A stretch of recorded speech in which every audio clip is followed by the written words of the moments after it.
cross before me. No turning back, no turning back, no turning back, no turning back.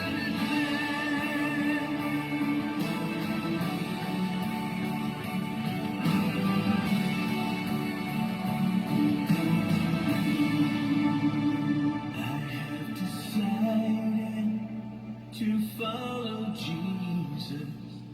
I have decided to follow Jesus. I have decided to follow Jesus. No turning back, no turning back, no turning back, no turning back, no turning back, no turning back.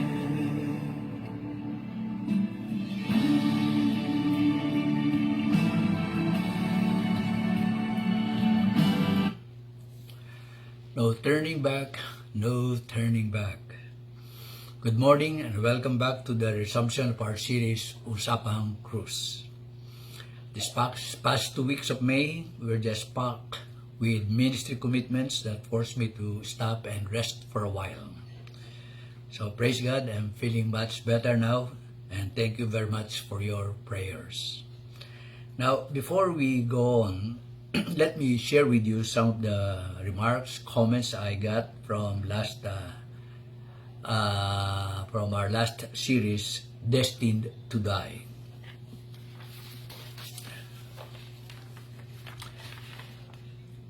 Here's the first one. It's hard and heavy, even just to think that we are destined to die on the cross, like Jesus. Good day, Pastor, for reminding us of Jesus' words of foreshadowing the cross. Honestly speaking, it is so scary, yet satisfying, doing the service for His glory. Thank you. I'm following and taking down notes on your recent message about discipleship. A great help to keep on going and being with Him and be in contact with Him also. The closer the contact, the greater the impact. Thank you again for a heart-piercing teaching today, a message of extreme sacrifice by our Lord Jesus, despising the cross for us. And here's a prayer. Lord Jesus, help me to continue to endure the cross where you planted me. And the last one, we are destined to die. It means enduring suffering, rejection, pain, sickness, loneliness, all kinds of trials, or even literally death as Christ did for our sake when He died on the cross. Thank you very much for your comments, for your insights, and again, keep them coming. This is very helpful for me, and I'm sure a blessing to others also.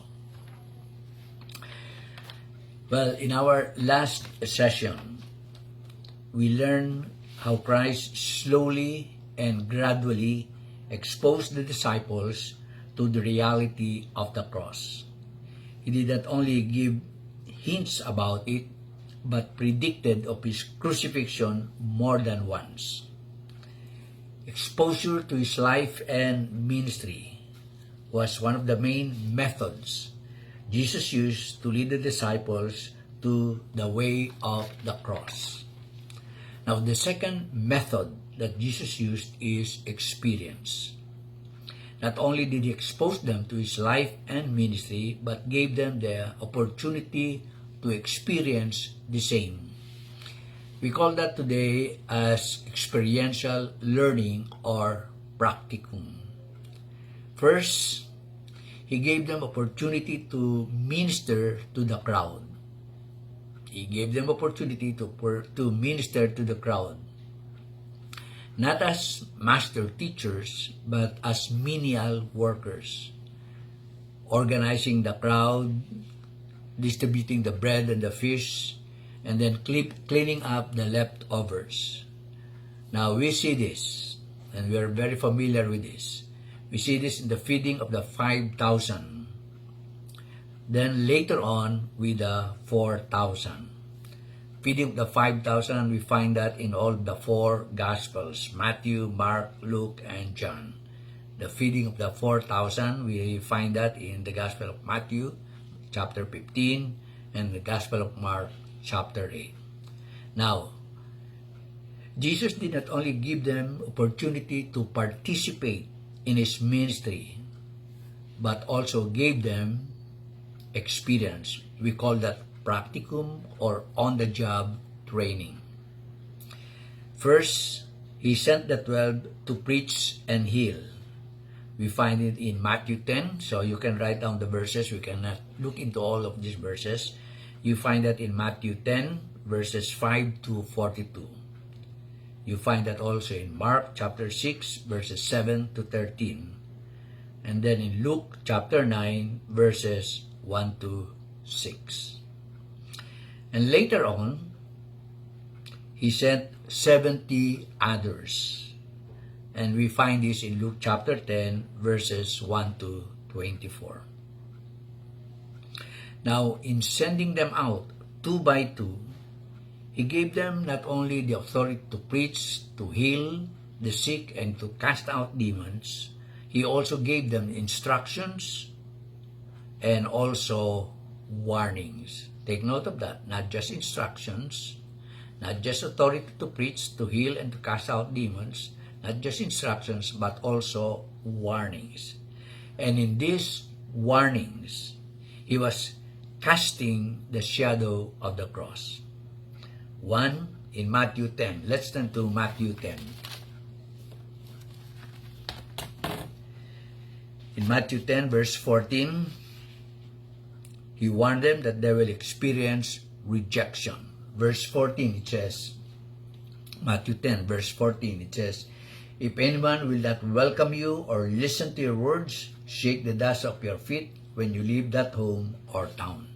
In other words, not everyone that they will go to will welcome them. They will experience rejection. And then also, not only rejection, they will experience being persecuted. In Matthew chapter 10, verses 17 to 19, this is what we read. It says that Jesus warned them, "Be on your guard against men. They will hand you over to the local councils and flog you in their synagogues. On my account, you will be brought before governors and kings as witnesses to them and to the Gentiles. But when they arrest you, do not worry about what to say or how to say it. They will be hated, they will be persecuted." And then in Matthew 10, 20-23, they will be hated because of Jesus' name. You find that in verse 22.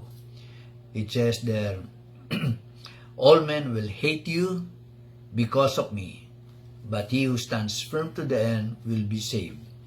When you are persecuted in one place, flee to another." Rejection, persecution, hatred for Jesus' sake.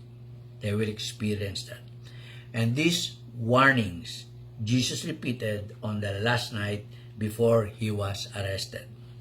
Turn with me to John 15. John 15. In John 15, verses 18 to 19, Jesus said this, "If the world hates you, keep in mind that it hated me first.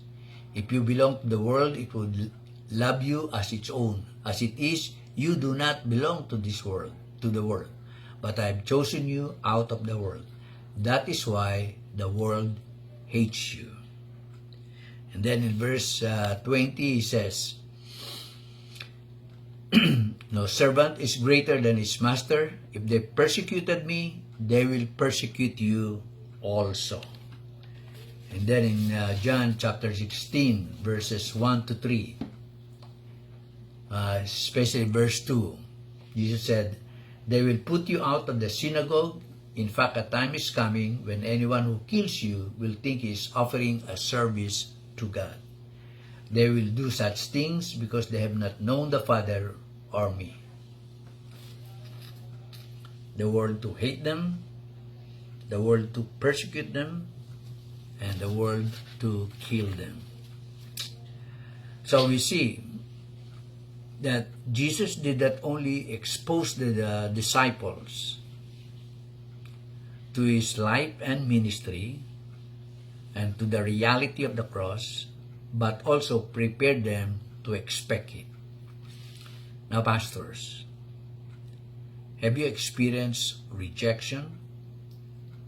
To be hated by people, especially those you thought were your friends? You know, someone has said this and gave this warning.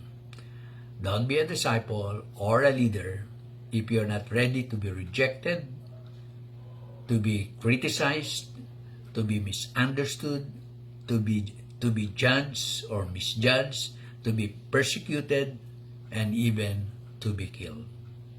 In other words, don't aspire to be a leader if you're not ready to embrace the cross, to endure the cross.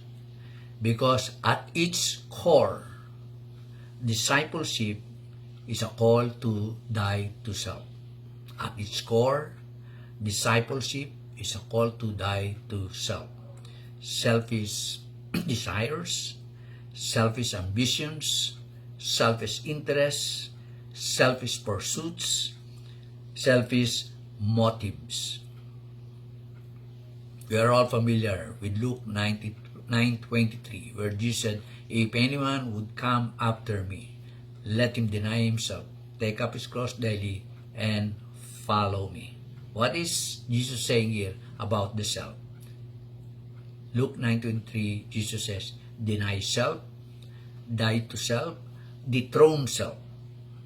Deny self, die to self, dethrone self. And there's no other way to die to self other than the way of the cross.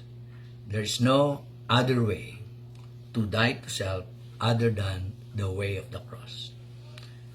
Jesus was crucified on the cross, and he calls us to crucify the self. He calls us to crucify the self. Yes, just like Christ. Nothing more, nothing less.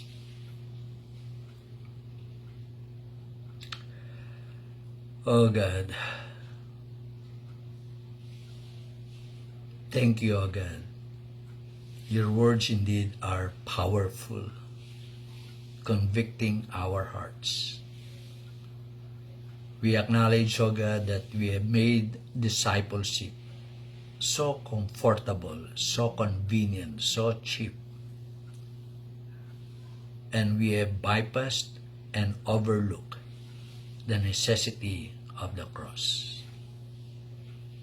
Forgive us, O God, that in the pursuit of the ministry, we continue to promote ourselves. God, help us. Forgive us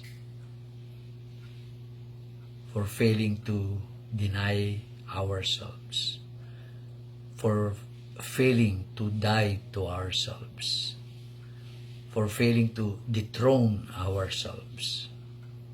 God, forgive us. Help us. Help us, O God, to crucify ourselves if we are to follow our Lord Jesus Christ, be His faithful followers. So God, help us. Have mercy upon us, so that the reality of Christ might be reflected in our lives. And He will be honored, He will be exalted as we seek to lift Him up, Christ the crucified. God, help us. In Jesus' name. Amen. Amen and amen. Well,